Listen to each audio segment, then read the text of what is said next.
the Cozy Reads Publishing Podcast. A place to find in-depth discussions on new authors, book launches, writing techniques, and even great giveaways. And now, here are your hosts, S.J. Turner and Dorian Keys. Hi, I'm S.J. Turner. Hi, this is Dorian Keys. And thanks for joining us for another episode of Cozy Reads Podcast. So just as a reminder, we still have the book t-shirt giveaway open. Please be sure to subscribe to our channel if you're interested, and send your email with the word of the day that Dorian had provided on our previous podcast. The word of the day, again, is logic. So the email you send that to is giveaways@cozyreadspublishing.com. So now that we've got that out of the way, what is the topic that we are looking at discussing today, Dorian? So, what I was thinking of talking about is multi-genre author. Do you have a favorite author? I have several favorite authors, but my ultimate favorite author for a romance is Sylvia Day.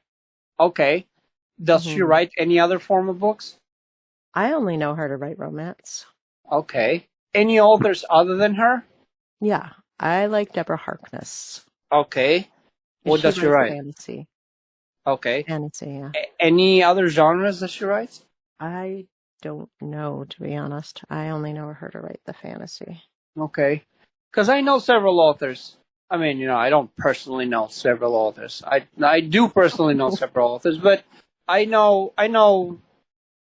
several. I have a few authors that are favorites of mine.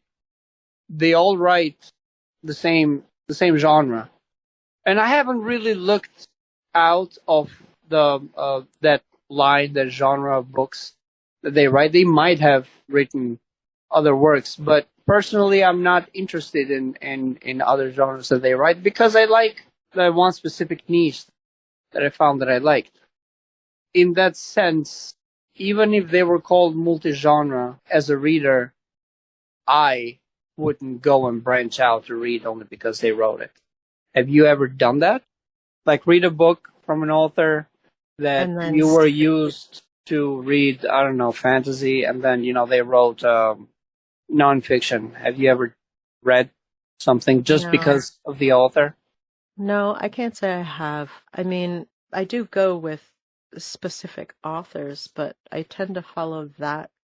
It's usually because they have a series that I'm following, or I'm going for that genre that they're writing. Right. So no, I can't say that I veered off into another genre that they're writing. No. Because right now I took off my writer's hat and I put on my reader's hat, right? Right. Yeah. Or shoes, as the proverbial shoes go. So I'm thinking, okay, well, I have read several books from several authors, and I have enjoyed them, and they were specific genre, science fiction. I like science fiction, and some of the books that I've read, they do branch out into fantasy, but I have my own personal definitions of what is what, and in my head I just wrap them all up in science fiction. But when I read an author's name, it elicits me in my head a specific genre, right? Yeah, I agree. And the thing is that, look, if that specific author writes a steamy hot scene in one of their books, that's still fine with me. Mm-hmm. I will not be the one to read that science fiction book or fantasy book or whatever genre it is because of that steamy scene. I would read it because of the rest. Or that author, specifically. Right. Now, I haven't bought a book that only included one specific scene that interested me. I mean, you have to read the book to actually find this stuff. So, this might even go a little bit into marketing. Like, how are you going to market a book? But as a reader, when I see a book from... Yeah, I don't think it works that way anyway. I mean, how can you say that you've bought a book specifically because of one scene? I think you're right. I mean, you have to read the entire book to be able to pull out a scene and say, that was my favorite scene. That was my favorite. Right, correct. Right. So, yeah. I mean, that only makes sense. So when you go to buy that book, I would go by the name of the author paired automatically with a genre in my head as a reader. Right. Even, yeah, I agree. Even when I, watch a movie or do any of this, you have that visual, the poster, and then, you have either the author or the movie director or some the actor that you like, and the actor or actress. I remember a while back there were a couple of comments in regards to Star Wars movie and how some of those actors that played certain Star Wars movies they never played anything anywhere else, and that might have been their own career choice. But there's certain actors in my head when I see them like long enough that always play bad roles. Like, they play the villain.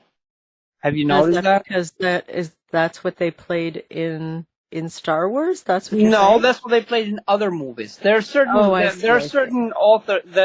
actors that just play. Maybe because they play good villains. Right, but see, I have seen other movie where those actors that in my head were embedded as villains were playing protagonists, and that just creates a little dissonance in my head. And right, yeah, they don't keep the role. Right, where I'm going with this is that when you have an author that has written several books that were successful that I have read in a certain genre, suddenly to see the same author writes a different genre, I wouldn't be interested. I mean, I'm not going to say that, that author suddenly became bad, but my interest will not be there. So, you know what? You're exactly right in that. It's not a good idea to promote yourself as a multi-genre author. However, we both know there's a couple of authors, really big authors, that have done it and done it successfully, right? Stephen King, Stephen King. He did it, right? Where has Stephen King branched out? I mean, he's really known for horror, right? Right. But he's written crime. He's written science fiction. He's written fantasy. But see, this is the thing. This is the thing. He might have. But everybody knows him for his horror, right? Right. So, that might be like a very narrow fan base that he has that, that will buy anything that the author writes, which is great. As an author, that's awesome. And it's probably because of the name that he's already made, right? But the wide audience, I mean, even the media refers to him as horror, and most of the books that I've read, most of the movies that I've seen, they were horror. Yeah, no, I agree. I'm just saying, I mean, he's successful. He's very successful. He's very big. And he is a multi-genre author. He's not really just a horror author. And Anne Rice, right? Anne Rice? She did it too. And she did crazy because she went from Christian literature to erotica. Like, really? Right, but that's a massive jump. So, what I think, I mean, she probably shed a lot of readers, and I wouldn't say that, I'm not the same crowd. Right, and I'm pretty sure that in terms of readers, so look, if one of my favorite authors would write science fiction, right, and then one of his next books would be, I don't know, erotica. And then the book after would be back to science fiction. They're big one jumps. Of the things, I mean, for me personally, as a reader, I wouldn't lose faith in the author. I just would not be interested in the erotica book. You'd pick and choose which you would be. Right, but it's not. You would like, no doubt draw be... different crowds, and maybe that's the idea. Maybe the idea is to try your hand at all these, maybe not all different genres, but at different genres, and see which one is actually going to make a connection with your readers and to pull in the readers, which one you write best, which one is actually going to, what do you say, make you the money? And and then what direction to be moving forward from there. Maybe that's the idea. I mean, I get it. That's stepping stones. Let's call it stepping stones. But as a reader, Mm-hmm. If I physically have in front of me 3 books, 4 books from the same author, different genres, Mm-hmm. I would pick the genre that I like. You. Right. I wouldn't go by just the name. I would just pick the genre that I like, and I would read the genre that I like. Yeah, I understand. Now, thing is that certain genres have their own niches, right? They have their own ways of writing, have their own ways of storytelling, and so on. I haven't read that many steamy, hot erotica books, and I don't know, Really? what the process of writing is, but I'm pretty sure that it's not the same process of writing that I use. And as a reader, I know it's not going to be the same. I'm not going in and reading and putting myself into a fantastic world. I'm probably going to put myself in a small room, and that would be right. That would be a difference in between writing styles. I mean, at the end of the day, I think it's all about pleasing the reader at the other end, one that's flipping the pages. Right. No, I know. I mean, I'm not saying it's. I'm everybody's not got saying different preferences to reads, right? I'm not saying it's a bad thing. We're not here to determine whether one is bad or better than the others. I'm just, based on my experience on reading books and picking books based on something, my preference would go first genre, then author, if applicable. If not applicable, I will still stay on the genre. Within the genre. So as an author, it's best to stay with one genre and run with that? Or do you think it's best to branch out a little and test the waters, test the readers, and see if you're making a bigger connection with, let's say, fantasy or with science fiction or memoirs or whichever. But that's the thing. That's where the reader and reader feedback comes to play. That it's like, it's really important to let your authors that you're either enjoying their books or not. As far as I am concerned, there's certain authors that take comments and they take them by heart and they try to say, this book was meant to be read this way and that way. And my stance on this, once the book is in the reader's hands, it's out of your hands. You can't tell the reader how to read the book. If I wrote science fiction book, for example, right, that had fantasy elements, more than one reader comes back to me and says, "Hey, man, those fantasy elements that you put in there, you really know how to write them. You should do them more because they were good." I will try to expand on them because that might have been a hook. It's not necessarily a different genre, but that nothing says that a science fiction author can't put a steamy, hot romance in the science fiction book that they have. No, of course not. That's still appealing to the same crowd. Maybe not the entire crowd, but the story is there. Because we're jumping back from an author that writes one book that is this genre and it's completely separate from what they wrote before, right? Mm-hmm. And it's a different thing of one author writing the same genre and adding elements of another genre within. Well, and I don't think that's uncommon at all. That's happening quite a bit.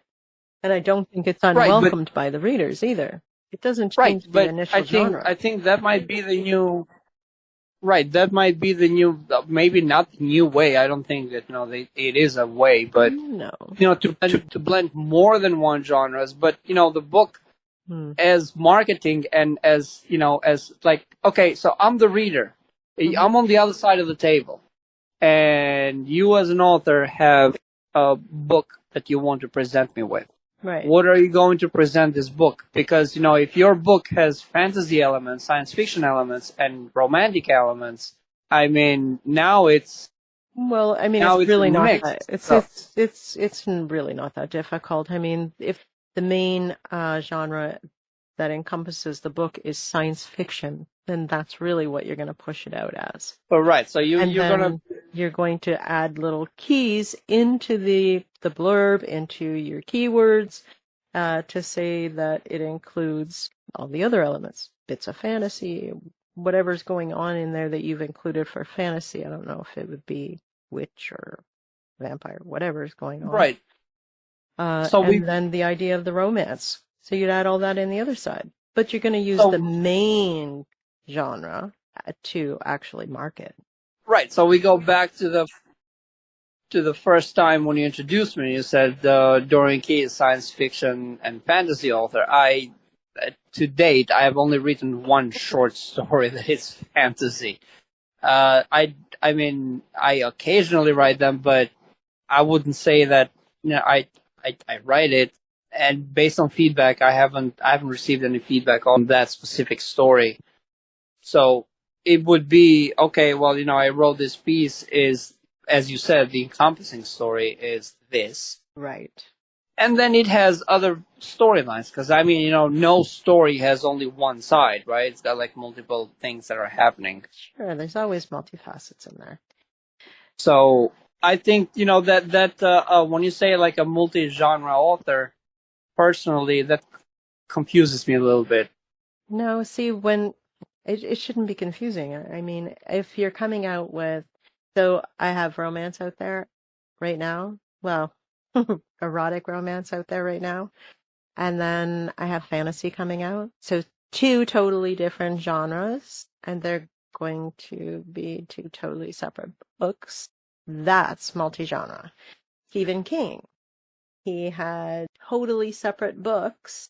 Suspense, crime... what did I say? Horror, of course. They're all different books. That's multi-genre. Right, but see that not within one book. Not within one book. We're taking Stephen King as an example, but he's all the way up there on top of the charts. And yeah, I know, and that's why I pulled him in, because everybody knows. They can easily go and search him and see. I'm not making this up.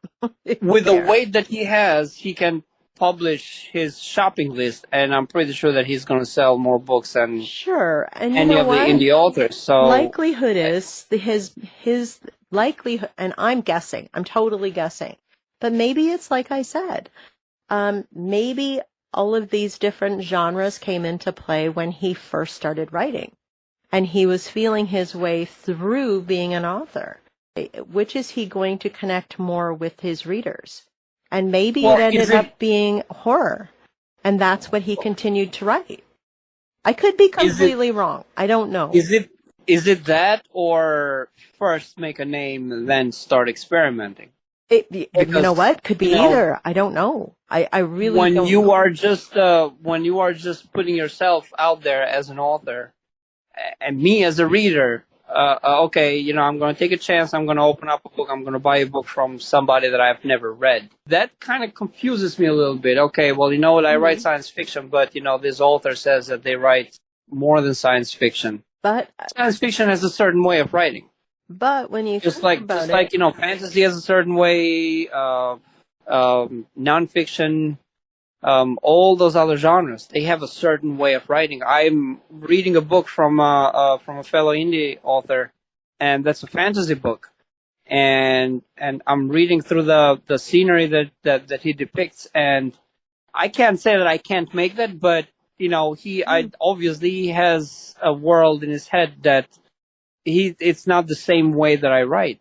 And obviously the way that he presented the book it's a fantasy book. And, so I know I have a straight arrow in my head. This is the package. I'm opening up a package. It says candy inside here. I'm going to open up the package, and I expect a piece of candy. Right. Not have a package in there and says, hey, we make candy. We also make ketchup. Open the package. Right. It's a little confusing. I mean, I have nothing against candy nor ketchup, but, when I open up a package, I would like to see one name in there with one product. I'll buy both of them separately, and when I open them separately, I will enjoy them separately. I get it. But again, I see nothing wrong with an author feeling out different genres and writing different genres. No, I'm not saying about feeling. I wasn't saying about feeling. I'm saying as far as putting yourself out there in terms of marketing, I would say. Not marketing, but, just to let everybody know what you're doing. What are you doing? Because you're talking about an author coming out and saying, I am a romance author. I am a science fiction author. I am... Sure. If you write your groove and saying what you are, and don't call yourself a multi-genre author. Is that what you mean? If I would, yeah.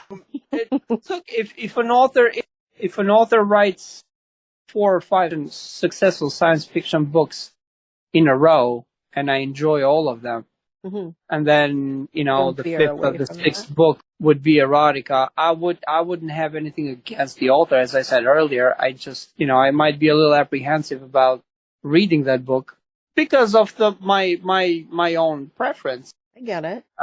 So you're saying it could cause a stigma itself for the author in doing so, in changing genres. Because so now this science fiction author that wrote 2, 3, 4 successful science fiction books now pulls out a romance. The new audience, obviously the old audience, it's kind of fractured at this point, right? So the new audience is going to look out and is going to say, so we have a science fiction author writing how's that going to work? Right. Is this a science fiction book that has erotic elements, or is just straight up erotic elements? How does this work? Right. I believe when we were writing, let me bring us into this. When we were writing Fuses, there were several authors in social media that were actually confused. What is this? Yeah, I know. Oh, are you writing a steamy hot romance? It did have elements in there, but it was not a steamy hot romance, right? So that's a dissonance in there, right? So how do you that is a confusion, right? That is a confusion that you're projecting to the reader. Like, what is this? Like, is this a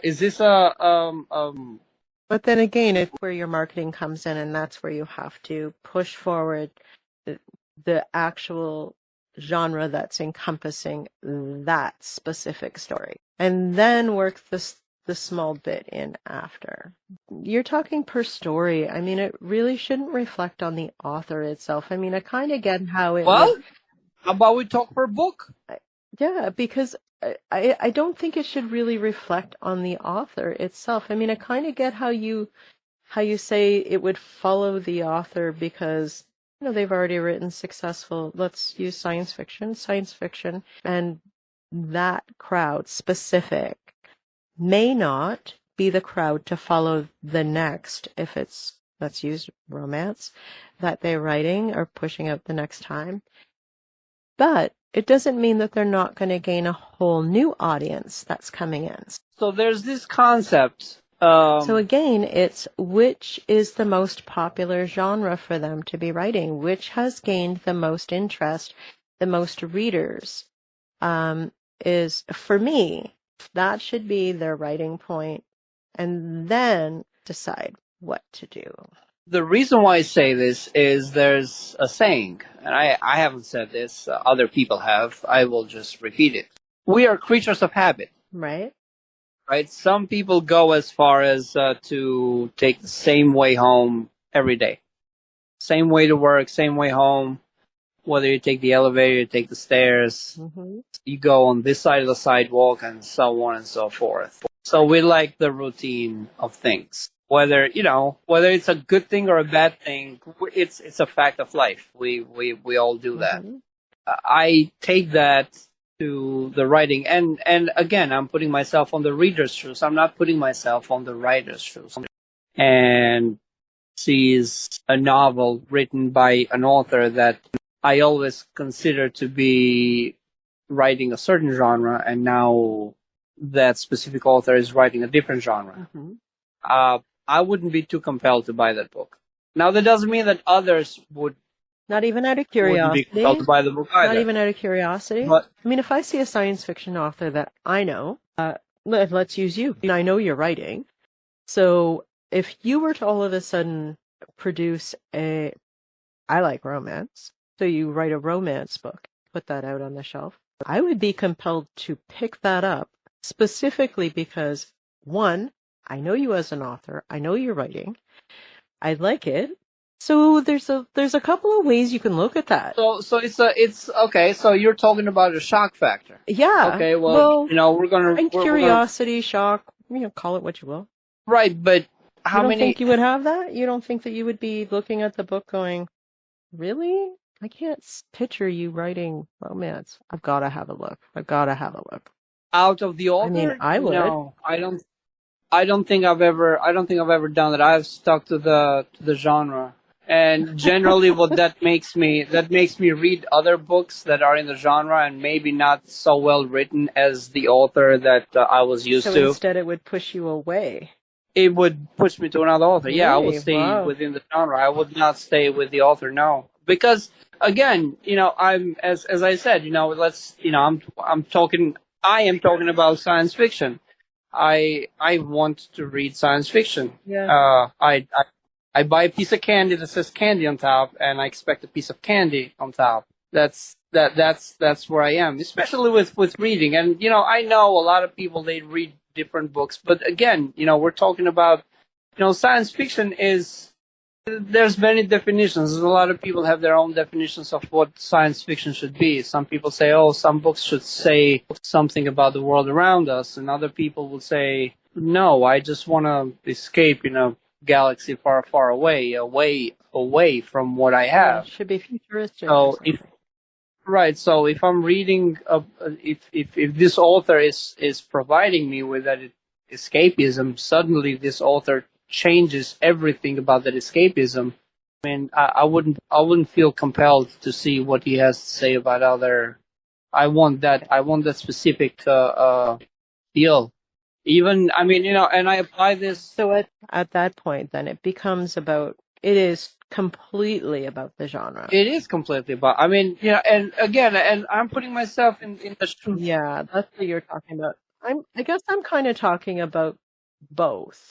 So I'm talking about, one, knowing the author, knowing how they write, enjoying the way that they tell a story, and then two, noticing that they've written something completely different, but something that I would enjoy.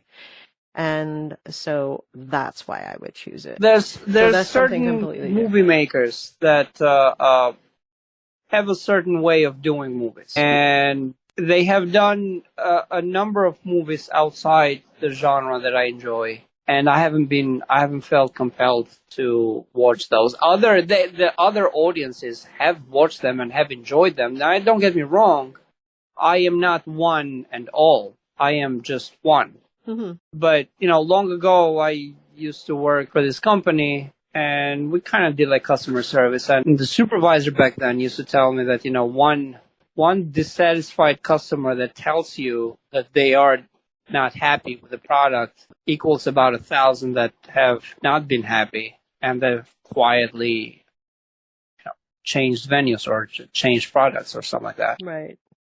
Yeah, I can see that. So I would say that, my views are not just mine personally. I would say that there's plenty of people that would follow the same thing. And again, if we're going to generalize, then there's no argument about anything because, it's general. But we all know not everything is general, especially if you're talking about the entertainment sphere, right? You're not not everybody is multifaceted. Very few can pull that, especially in the world of writing. Very few can actually pull that. By saying that, I mean, of course, if you have a science fiction, you can put like other elements, other genres in there, but the main book is science fiction.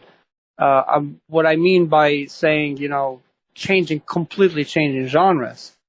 Like today, you provided me with like this great science fiction book, and then next year, I don't know, you're writing about rocks.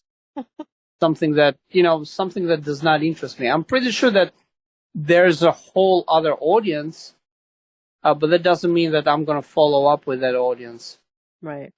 Yeah, you might lose the audience that you've built, but it doesn't mean that you won't necessarily build another audience that will follow what you've currently written. Right. No, 100%. That does not mean that I am turned off from that author. That is absolutely untrue. Right. Because if after whatever book this author writes that, it's not in my genre, if the next book after that is in my genre, I will go right back. Right? So, it's not like, you lost me. Oh, you wrote something that I didn't like and then you lost me. No, it's not like that. And I think I speak for most readers. That's the truth. Oh, my reaction would be, oh, he's back. Right? And let's just do it again. Maybe because authors, they do have this thing, and I do have this thing, and readers probably have felt the hint too. After an author switches genres, the next book, if you go back to science fiction, I'm taking it, this is pure fictional, but if you're going back to the genre that I enjoyed, you would see hints of the new toy that they found, new genre that they found. You would bits of it will appear in their bits of it, right? That's genre. Because that's a new thing. So, and that's not necessarily bad, as long as the feel of the genre is there. That's not. I'm not saying it's a bad thing. What I have seen is that even Mr. King, media, social media, and everywhere. I mean, in certain places, just advertise himself as an author. In other places, he's a horror author, and they just hold him in high regard. And very, very understandably so. He's very good at what he does. And maybe that's the reason. That's the reason that. But he does have. They define him as horror author in one place, and just strictly an author in others. Maybe it's because of the different audiences. I don't think. I mean, now we're talking about an author that has gone so far up the chain that it doesn't matter. It doesn't matter at that point. It doesn't matter. The audience is big enough that he can absorb. Plus, he's been doing it for a very long time. So you have several generations that have read that work, and you have like a major overlap in there. So there is like that built audience is not just one. But I would think that as an indie author, as starting up, splashing out there multi-genre, that kind of like, and I have seen it, and I have been tempted. You have tempted me before to do that. And I don't think it's maybe in my science fiction stories I would add elements of one other genre, or maybe a hint, or maybe a storyline, or something around those lines.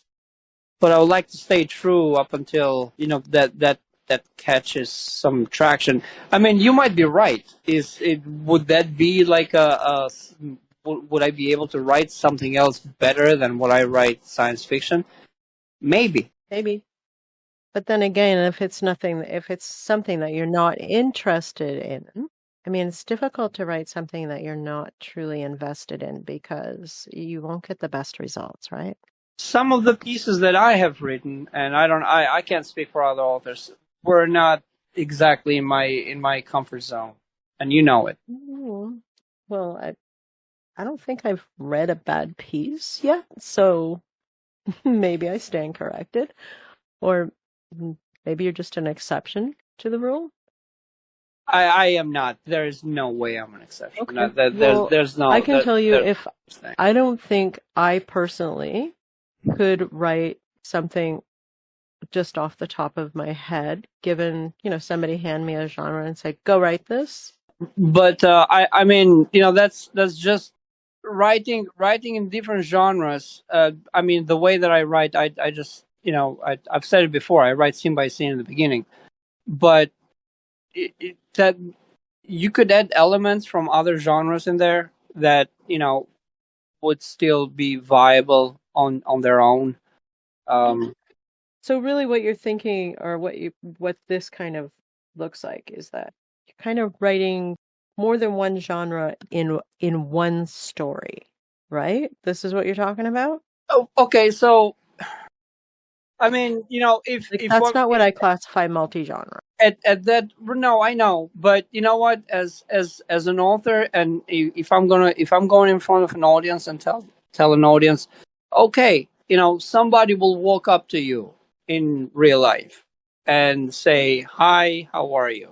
And I will say hello back, and they will tell me, "Hey, my name is so and so, and I read books." This is an fictional setting, but my reply would be, "Hi, my name is Dorian Keys. I write science fiction books."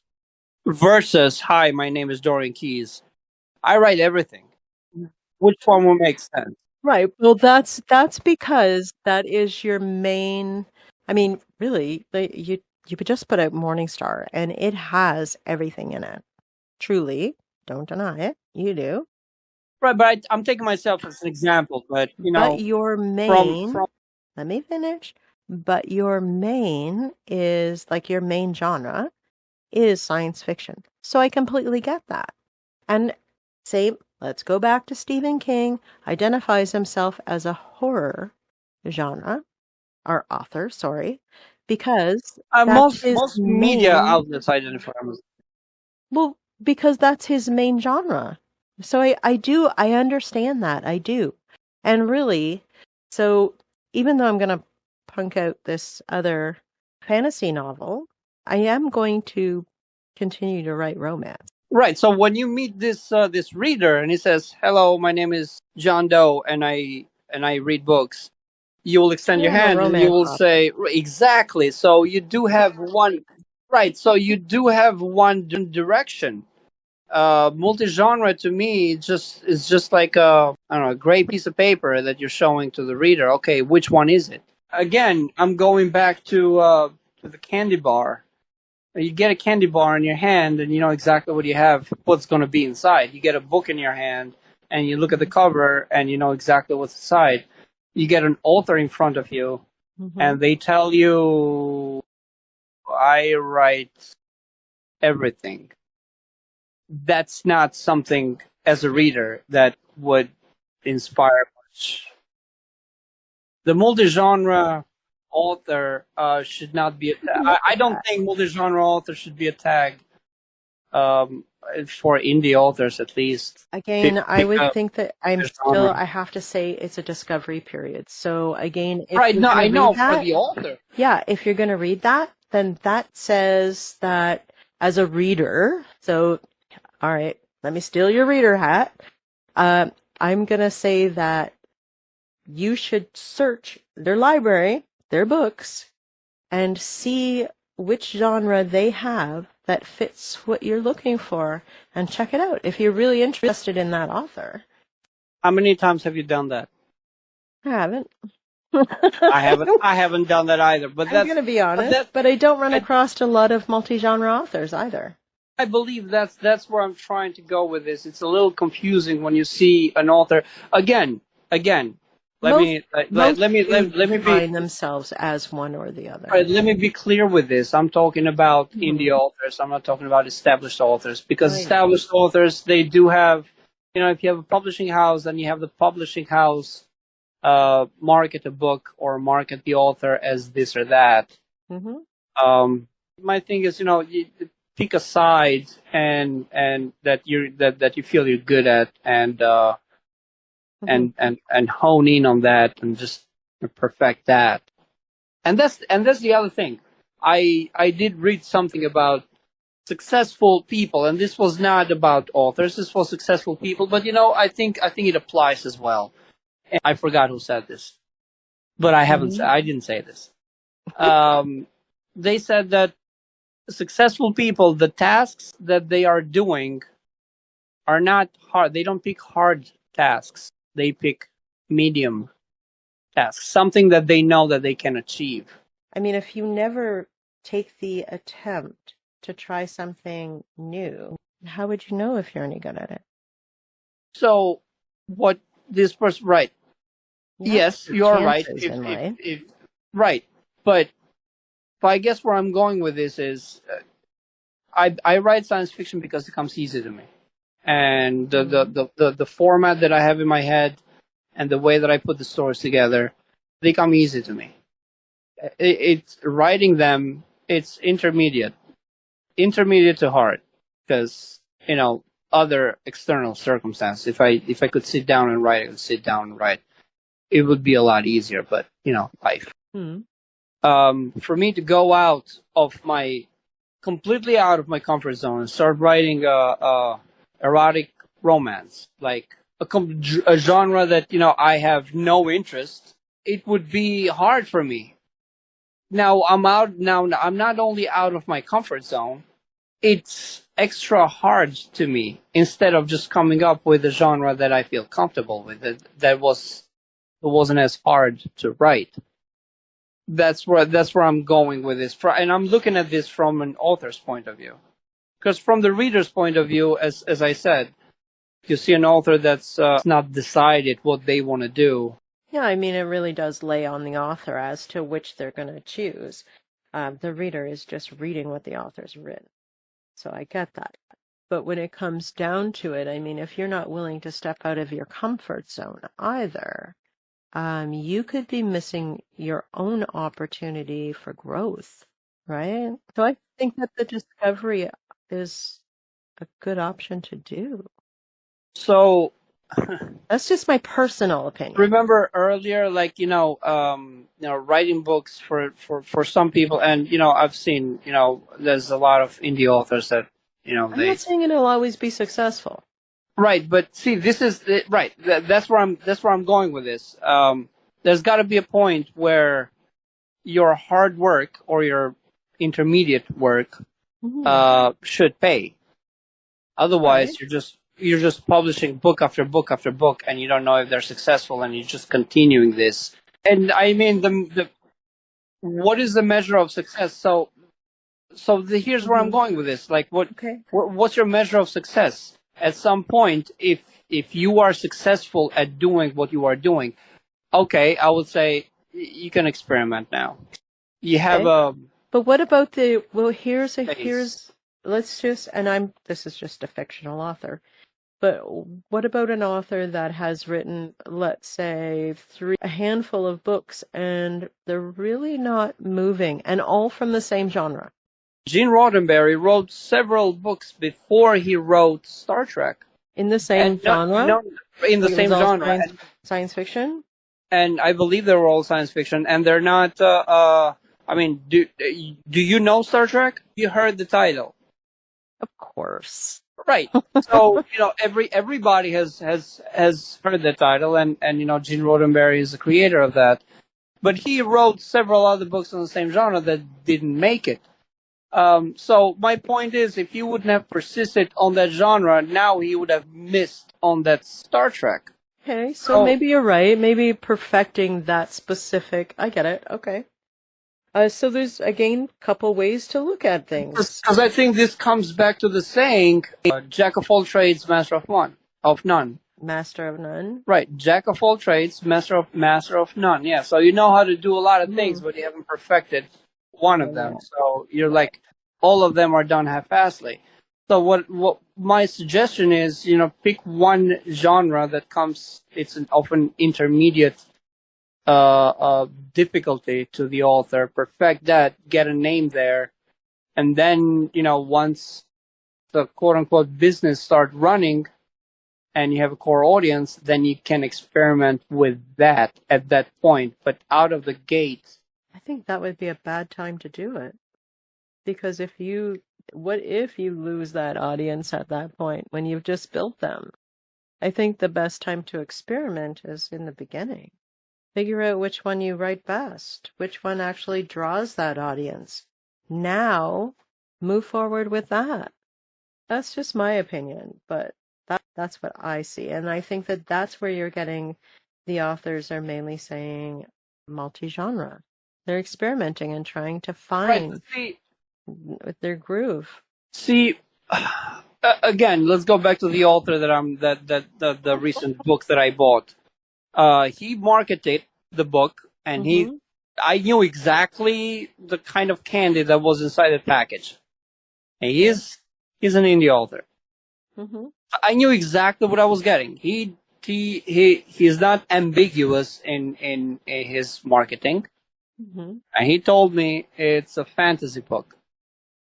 And I opened the book and I read fantasy, and I enjoyed it. Now, if this author would have said, hey, I write multi-genres, I don't know what's happening inside there. I'm a reader. What's happening inside? So what do you write? I write multi-genre. What does that mean? I know what it means. I mean, don't get me wrong. I'm not being facetious. No, I'm really like, from a reader's point of view, I will not spend more than 5 seconds. And 5 seconds, I'm being very generous in 5 seconds, because there's going to be the next author. If this is going to be ambiguous for me, I'm just going to move on to the next author. And that's how. And you wouldn't search out that author by name and see if they happen to have a science fiction book. You know what I mean? You wouldn't. Why? When there are so many other authors that are in the genre. Well, I mean, if you were interested already in that author, which you obviously were, to ask them to begin with, what do you write? Right, but that's what I'm trying to say. I did ask, I did look, and then I moved on. Okay. And I believe I'm not the only one, and I don't mean this in a bad way. Just don't get me wrong. It's just that. As we've had this conversation before, the market is oversaturated with books. There's books out of every genre, everywhere. So, am I going to just slow down and figure out what this multi-genre author means, or am I just going to move on to the next one and start reading? Right. You know what? I mean, of course, trying to, I guess, defend the multi-genre idea, but in the big scale of things, I will say that I just finished a course, and you know that, and they're very adamant on the idea as well. Choose a genre and stay in your lane. That was the advice. Pick the genre, stay in your lane, and don't vary, because you will taint your own pen name or name. They do. I have read this elsewhere, but this goes back to what I was saying. We are creatures of habit. We are used to do the same thing over and over and over and over again. So, by just reading science fiction, I already have a scheme in my head. I already have like an idea of what to expect from this book. You tell me fantasy, I already have an idea of what to expect from this author. You tell me fiction, or nonfiction, I already know, it's going to be based on some sort of real life events. You tell me anything, I already know based on that. Multi-genre, I know the basic principle of what that statement, of what that description is trying to do, but it's not putting a picture in my head.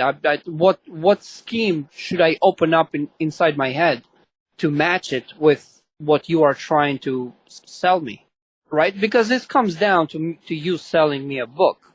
And I need to at some point try and defend the idea of multi-genre, because again, I'm going to cross genres. So I'm not saying that authors shouldn't do this. I will not be calling myself a multi-genre author. I'm still going to be calling myself a erotic romance author, because that's really going to be my main focuses. I mean, maybe this will be something great, but this has been a difficult write for me, so I know that this is not my real genre, right? But see, I believe this goes back to the other thing that remember that I told you that I wrote a couple of stories and you just confirmed my struggle. That when I go out of my comfort zone, it takes me a lot longer to do the work. In the same time, same token, you did do it, so you made your own discovery. That was my point. You still have to at least try, make an attempt to find it. And that's how I think that you do hone in and find your real genre, your real accomplishment. And once you do that, you make the connection with your readers because you do so well. That does not depend on me. That depends on the reader, SJ. The reader might not like really that work that I does. It's kind of a team effort without really knowing that you have a team, don't you think? Because... No. Really? Yes. That's okay. This goes back again to what I say. I can't judge my own book. So the story the story that I put so much effort that I think it's like the best story ever, the reader might just not enjoy it. Okay, look. Listen. Again, I'm talking in a multi-genre type of situation. Still, I've branched out. And I've grown from it. You grew from writing that story that you struggled with, and you know that that's not your genre. And I think that this is healthy. Personally, I would follow the genre. I would be following the author. I would be following the genre. For some reason, if J.K. Rowling wrote erotic romance, I wouldn't care. But if she wrote a science fiction book, do you think you would? Yeah. No, look at that. But typically she writes fantasy. She does. But that comes in that. See, that would be stripping right out of her genre. Right, but this is one of those examples that So it would then become of interest to you in thinking. This is one of those examples that, one foot is already inside the circle because the fantasy. If an author would go so far out of, my circle, I wouldn't be interested in that story. I'm pretty sure that, that would encompass another circle of readers, and that would be great. Well, I mean, So let's just think about this. So I think it's about time we should wrap this up. I don't see any reason why you shouldn't branch out and give other genres a try. I mean, we've both had a try with other genres.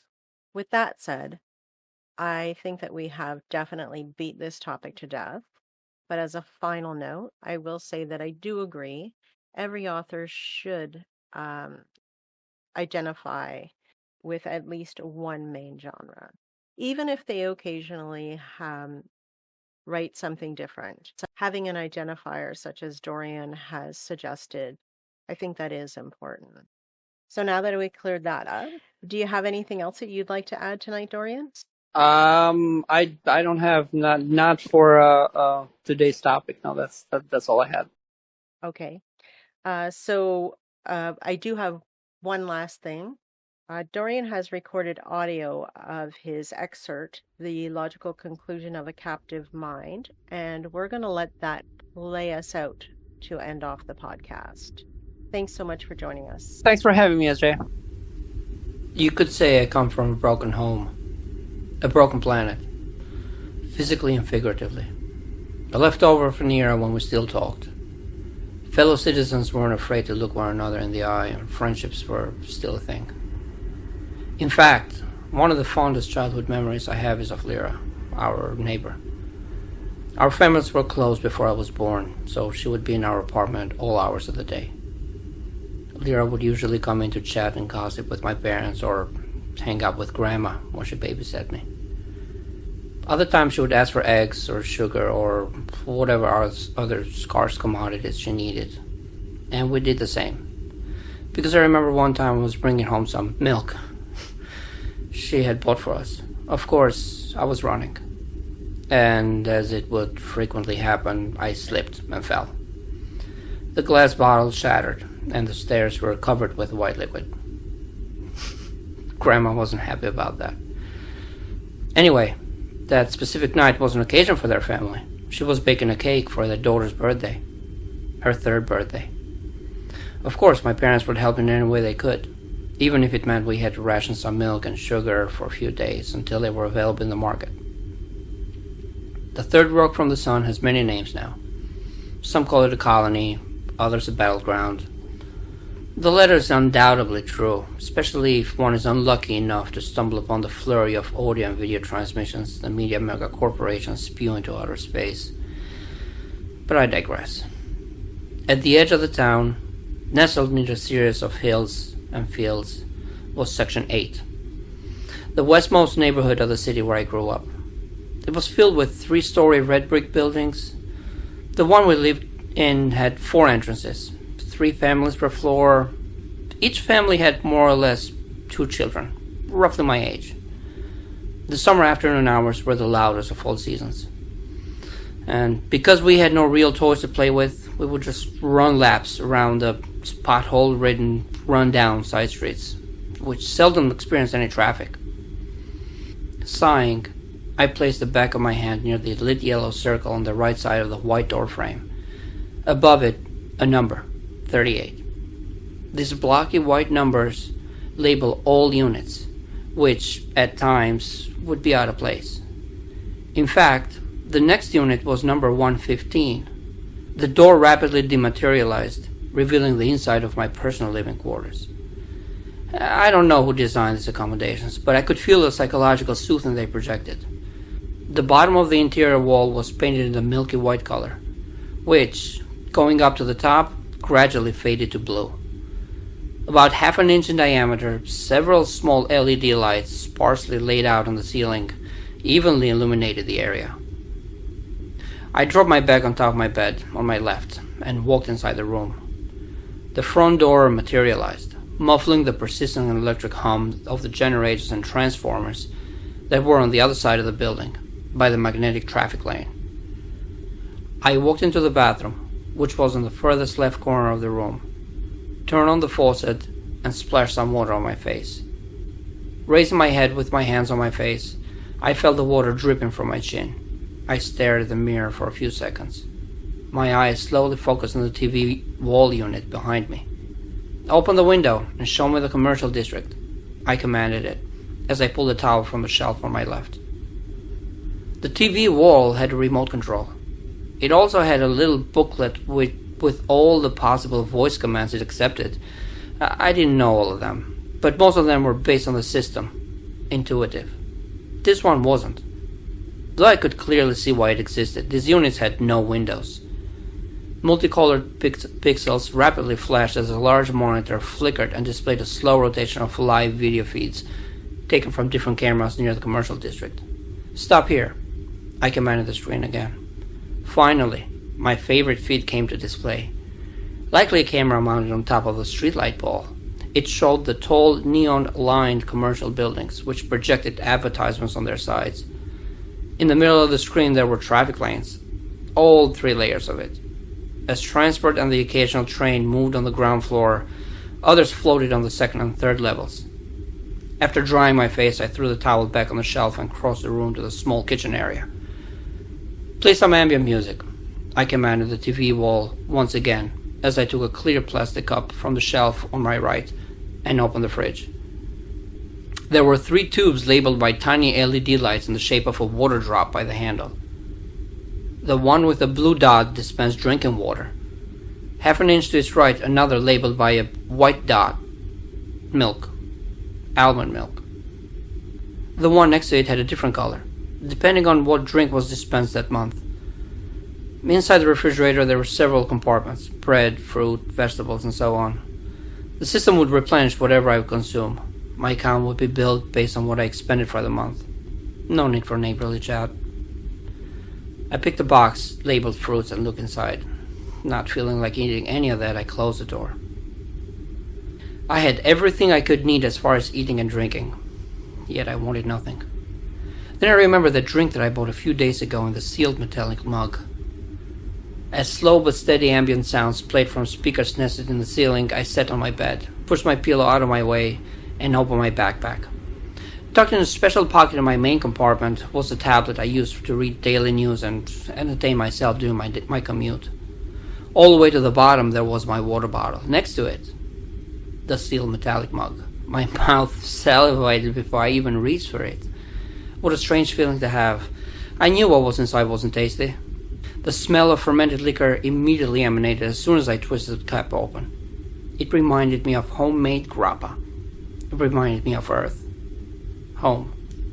Something my dad and his brothers used to drink when they would come home for a visit. Though the lady assured me this drink wasn't what I thought it was, taking a sip out of it, I immediately felt the alcohol burning its way down my esophagus, stopping in my stomach. As a familiar buzz clouded my head, I kicked my bag on the floor, adjusted my pillows against the wall, and sat on my bed. This drink, whatever it was, did not taste like grappa. Soaking in the sounds and sights from the wall-sized TV screen, I took another sip of the alcoholic drink. Though the wall in front of me displayed images of a futuristic city I was in at the moment, my mind drifted home. I took another sip.